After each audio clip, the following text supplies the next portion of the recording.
Vale, disculpad que se había metido un problema técnico. Os continúo contando los factores que afectan a unos datos tan diversos en materia de eficiencia de residuos, de tratamiento de residuos, generación y tratamiento de residuos. ¿De acuerdo? Según el INE, el 1,42 kilogramos habitante día se generan en España, ¿vale? Mientras que en el norte de Europa se alcanzan los 1,5 o 2,5 kilogramos de habitantes día, ¿de acuerdo? Es decir, el doble, ¿vale? Bueno, no llega al doble, pero podríamos ser un 75% más, ¿de acuerdo? En las grandes ciudades como en las grandes ciudades de Estados Unidos, cerca de los 3 kilogramos de habitantes días. Y en zonas de América del Sur, atentos al dato, oscila los 0,4 o 0,8 kilogramos de habitantes día, ¿vale? Podemos observar que en las zonas más subdesarrolladas, ¿de acuerdo? O con umbrales de pobreza altos o con rentas por cápita bajos, la generación es mucho menor, ¿de acuerdo? Y en países más desarrollados, ¿vale? Con mucho más rico, resumiendo, podéis ver que es mucho más alta estos kilogramos habitante día, ¿de acuerdo? Estos datos. ¿Cuál es la razón o cuál es el motivo? Lo que os he hablado en otros vídeos anteriores, que era la cantidad de dinero o de riqueza de un país, de una sociedad, influye a la hora de generación de residuos y consumo. ¿De acuerdo? Más ricos de un país, más consumen. ¿De acuerdo? Un americano, pensad, puede estar consumiendo en un día un móvil,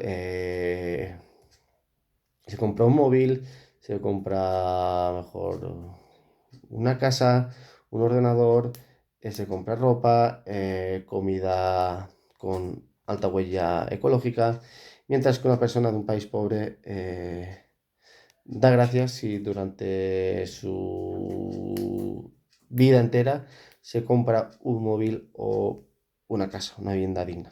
¿De acuerdo? Factores también como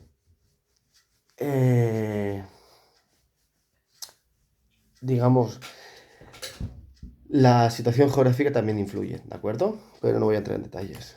Los diferentes modos de tratamiento también varían significativamente de un país a otro, ¿de acuerdo? Por ejemplo, el depósito de residuos en vertedero es mayoritario en países como Rumanía, es decir, la cantidad de residuos de los que se generan, ¿de acuerdo? En Rumanía el 97% van al vertedero. En Croacia el 85% van al vertedero. En Grecia el 81%. España, por ejemplo, un 60% de los residuos que se generan, ¿de acuerdo? Van al vertedero. Está muy lejos de la media de la Unión Europea, que es un 31% de esos residuos, ¿vale? Y años luz, ¿de acuerdo? De países como Suiza, Suecia, Holanda, Alemania o Bélgica, que llevan a vertedero solamente un 1% de los residuos, es decir, el 99% de los residuos que se generan vuelven otra vez a la economía, ¿de acuerdo? Reciclándose, tratándose y valorizándose, ¿de acuerdo? En España estamos bastante lejos, ¿de acuerdo? Y estamos dentro de la misma organización que es la Unión Europea. Es decir, imaginaros si nos tenemos que poner las pilas o si pueden llegar, como ya os dije en vídeos anteriores otra vez, multas y sanciones para nuestro país en esta materia.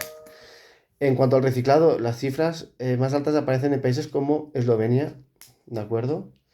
Donde un 55% es reciclado, en Alemania un 47% y en México un 34%. En España solo un 20% de los residuos municipales destinados a reciclaje.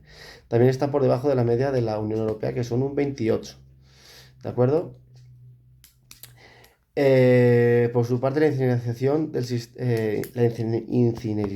el sistema más utilizado en Estonia, Dinamarca, Suecia y Holanda. España un 10% de los residuos incinerados también está por debajo de la media de la Unión Europea. Está bien, ¿de acuerdo? Bajo mi punto de vista, el 10% de incineración es bastante poco y está bastante bien, ¿de acuerdo? Dejémoslos en bien. Por ejemplo, si hablamos de otros países que han aparecido antes, Suecia, solo un 1% de los residuos van al vertedero, ¿de acuerdo? Imaginaos, un 1%. Pero, por ejemplo, el 50% de ese 99% lo incinera, por eso desaparecen, ¿de acuerdo? No es el más rico el que más tiene, sino el que menos necesita. Pues aquí pasa básicamente lo mismo. No es el más reciclador ni el más ejemplar quien menos lleva vertedero, sino quien menos lleva vertedero y quien menos incinera. ¿De acuerdo? Es decir, quien más capacidad de reutilización, reducción y reciclaje tiene. ¿De acuerdo? Eh, con el objetivo de todo esto surge con el objetivo de facilitar un control de gestión y eficiencia en la reutilización y el reciclado. ¿De acuerdo? Estos datos sirven como un poco como espejo, como seguimiento, como comparación, como mejora de lo que se está haciendo. ¿De acuerdo?